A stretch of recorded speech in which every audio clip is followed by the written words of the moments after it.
Para hablar de la época colonial del Océano Pacífico es necesario iniciar hablando de su conquistador Vasco Núñez de Balboa, quien fue un adelantado explorador, gobernante y conquistador español. Fue el primero en tomar posesión de estas tierras.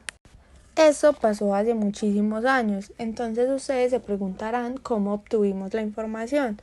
Conocemos los relatos de este importante descubrimiento gracias a los crónicos Bartolomé de la Casa y en especial por Gonzalo Fernández de Oviedo, que conoció a Balboa y tuvo en sus manos el diario de su expedición. Para resumir la historia de la conquista del Pacífico y hacerla más interesante a nuestros oyentes, les contaré datos clave y ciertamente curiosos. El primero es que los indios proporcionaron ayuda a los españoles en su avance por las tierras exploradas. Fue posible gracias a los indios Cuevas. Balboa puso en marcha una nueva expedición ocultando su objetivo.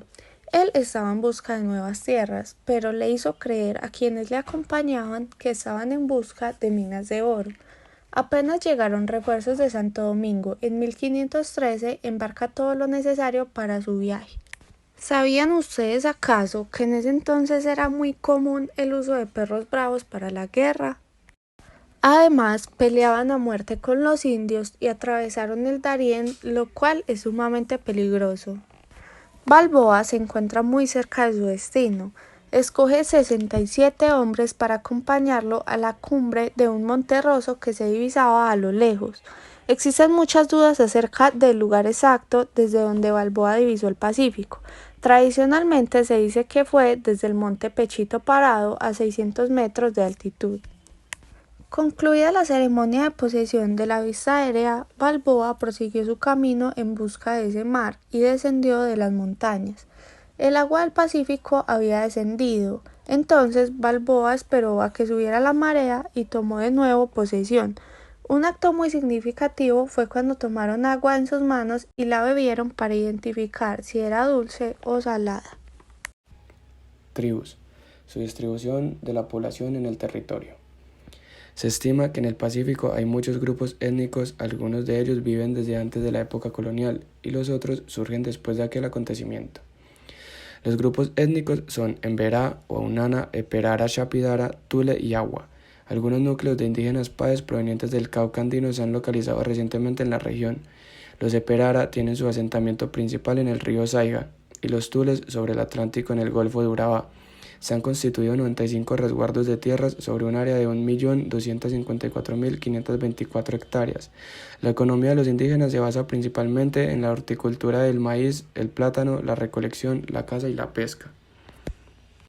Algunas tribus son: primero, los Emberá. El inicio de la colonización del territorio Emberá fue en 1511 con la fundación de la Santa María la Antigua del Darién y posteriores poblados como Toro, Cáceres, Arma, Anserma, entre otros. Sus actividades principales son la pesca, la caza y la recolección, pero otra muy principal también es la horticultura itinerante de tumba y pudre. No hay quema, sino que se deja descomponer lo tumbado para luego sembrar. Tribu número 2, Waunana. El territorio donde viven los Waunana está al sur del Chocó y se puede considerar dividido en dos zonas. Al río San Juan lo llaman los Waunana do Chadó o do Charamá, que significa río grande y es el más caudaloso de los tributarios suramericanos del Océano Pacífico. Su idioma es el Woun-Meu. Su fauna es más bien variada. En la parte más densa se encuentran los jaguares, los pumas leonados, los osos, también los venados, los tigrillos, los zorros, los pericos ligeros, los zainos y las guatinajas. La siguiente tribu son los Tule. Los Tules, también llamados cunas o darienes por los colonistas europeos, ocupan la región del Darién, en el Urabá antioqueño y chocuano. Se encuentran principalmente en las localidades de Arquía, en el Chocó, y la mayoría en Caimán Nuevo, departamento de Antioquia. Aunque la mayor parte de la población Tule vive en Panamá, en la comarca de San Blas y el bajo río Bayano. Su lengua pertenece a la familia lingüística chibcha, y su sistema mítico de creencias está referenciado a seres sobrenaturales o héroes. En este punto vamos a abordar las características de los rasgos culturales de las personas que viven en la zona amazónica de nuestro país. Vive una gran variedad de grupos y etnias indígenas que, a pesar de nuestro desarrollo y avance como sociedad, ellos se han enfocado en conservar la cultura y sus tradiciones como tal. Claramente, sin desmeritar la importancia que tienen estos grupos étnicos para nuestra cultura, para nuestro medio ambiente, para el cuidado como tal de nuestro ambiente y nuestra selva amazónica, que sabemos la importancia que tiene para nuestro planeta. Cuando hablamos de indígena nos referimos a algo que deriva o tiene relación o en su defecto deviene de una población. Por lo tanto, son grupos culturales, sociales que comparten un lenguaje, unas costumbres, vestimentas, comportamientos, prácticas religiosas, resaltando la parte de prácticas religiosas en común. En Colombia hay más de 300 grupos indígenas y entre ellos se encuentra una amplia variedad cultural, porque estos grupos étnicos pueden parecernos todos iguales, pero cada grupo como tal tiene su peculiaridad. Algunos comparten su lenguaje, pero todos son diferentes, por algo son más de 300. Y una de las peculiaridades más importantes de los rasgos físicos como tal, las encontramos en que ellos cuentan con un tez de piel morena, de grado un tanto variable, cuentan con un cabello lacio y negro, cuentan con ojos cafés oscuros, pómulos altos, cara ancha y un tronco relativamente largo.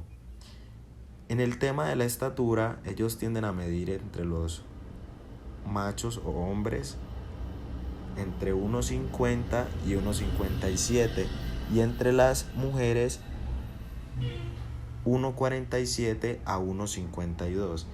Podemos ver que son de estatura muy baja y eso es una de las características más peculiares que tienden a diferenciarlo en la sociedad como tal. A continuación les estaré hablando sobre la fauna y la flora durante la época colonial del Océano Pacífico. La mayor riqueza biológica del Océano Pacífico se centra en sus márgenes, en lo que el flujo de las corrientes mantiene una gran diversidad de especies animales y vegetales, en especial los grandes arrecifes coralinos que son verdaderamente el procedente de la vida oceánica. La vida marina oscila, depende de la profundidad, desde el plancton de la superficie hasta los grandes depredadores como los tiburones. Incluso existen especies adaptadas a la vida en las profundidades oceánicas, donde no hay luz y la presión es aplastante. El Pacífico es una importante fuente de peces para la industria pesquera, como el boquerón y la anchoveta, altamente demandados en el mundo. Las aguas cercanas al polo, por otro lado, albergan la vida marina adaptada al contorno congelado, como focas, morsas, orcas y, por supuesto, ballenas. Estas últimas se encuentran bajo protección ecológica, ya que los cazadores de Asia, sobre todo Japón y Chile, las han perseguido durante décadas por sus valiosos aceites que en ese entonces se utilizaban para todo tipo de cosas. Bueno, los manglares. Los manglares son formaciones vegetales boscosas formadas por las aguas y los suelos salinos que se desarrollan a lo largo de las costas tropicales y subtropicales de todo el mundo. Es por ello que los manglares mejor desarrollados suelen encontrarse en las desembocaduras de los ríos o bordeando los humedales costeros, donde los suelos fangosos bajan la influencia de las mareas. Bueno, ya saliéndome de ese contexto, en el Océano Pacífico del norte colombiano, las especies de fauna y flora ocupan un lugar importante en las agendas de conversación, donde se promueven las acciones de manejo e investigación para garantizar su permanencia, aunque no son muy efectivas. Bueno, les estaré hablando sobre las especies de aves que se encuentran en ese entonces. La Anadara tuberculosa, la pata de mula como mayormente la conocen, Anadara glandis, que es la peineta, que es un pez, la pinna rugosa. Bueno, no más decir, con esto termino. Muchísimas gracias.